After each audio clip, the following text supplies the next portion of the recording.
Bonsoir mes élèves. Aujourd'hui, dans cette vidéo, on va expliquer comment on peut déterminer l'inverse de la matrice. Ça va? Comment on peut déterminer l'inverse de la matrice. Par exemple, si on a matrice A qui contient les éléments moins 1, 0, 8 et moins 2, comment on peut trouver l'inverse de cette matrice?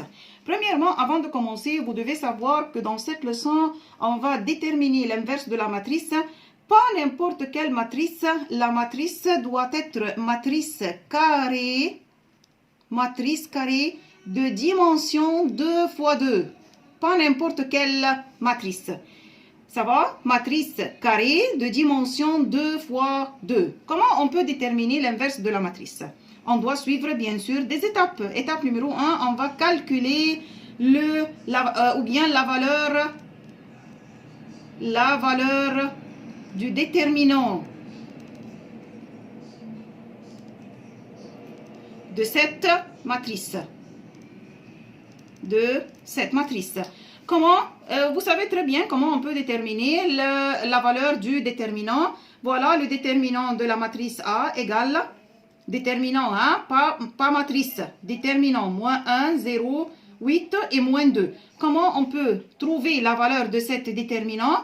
Comment on va multiplier les éléments qui se trouvent dans la diagonale principale, moins 1 fois moins 2, ça va?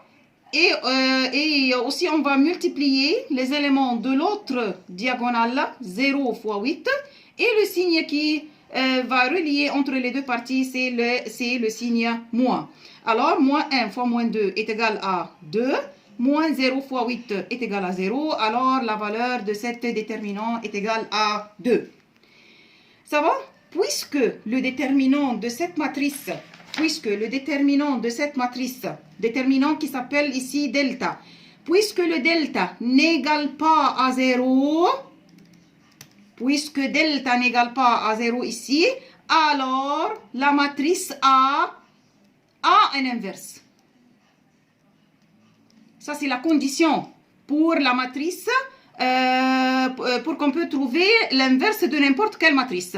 Le déterminant ou bien le delta doit être n'égale pas à 0. Maintenant, comment on peut trouver l'inverse de cette matrice? Inverse, c'est-à-dire, comment on va l'écrire? A à la puissance moins 1. Ça, c'est le symbole de l'inverse. Ça va? Comment on peut trouver l'inverse de la matrice maintenant?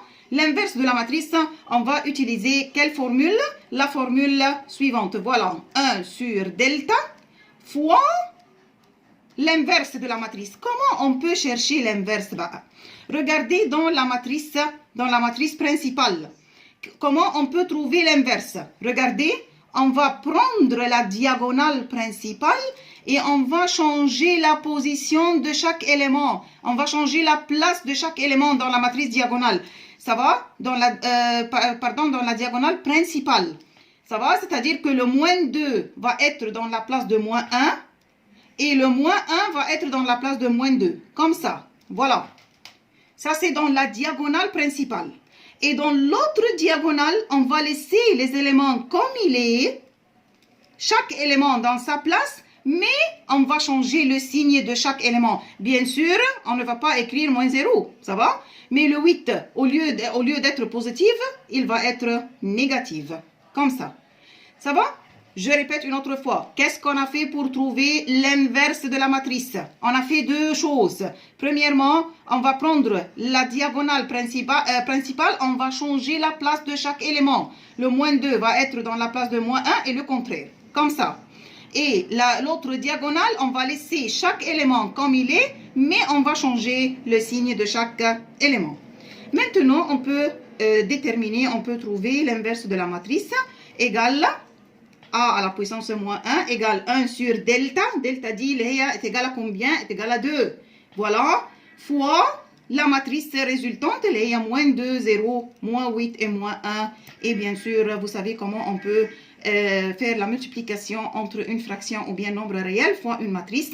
On va prendre le 1,5 fois moins 2 une fois et fois 0 une autre fois, fois moins 8 et fois moins 1. Ça va? Le résultat, voilà, va être, alors, A à la puissance moins 1 est égal à la fin, demi fois moins 2 est égal à moins 1, fois 0 égale 0, fois moins 8 est égal à moins 4, et fois moins 1 égale moins 1 demi. Et voilà, comme ça, on a trouvé l'inverse de la matrice. Comme ça, on a terminé la première partie de cette leçon. La deuxième partie de cette leçon, c'est comment résoudre deux équations simultanées en utilisant l'inverse de la matrice. Comment on peut trouver? Bien sûr, vous savez qu'est-ce que ça veut dire résoudre. Résoudre, c'est-à-dire comment on va trouver l'ensemble de solutions. Comment on va trouver l'ensemble de solutions. Regardez qu'est-ce qu'on va faire.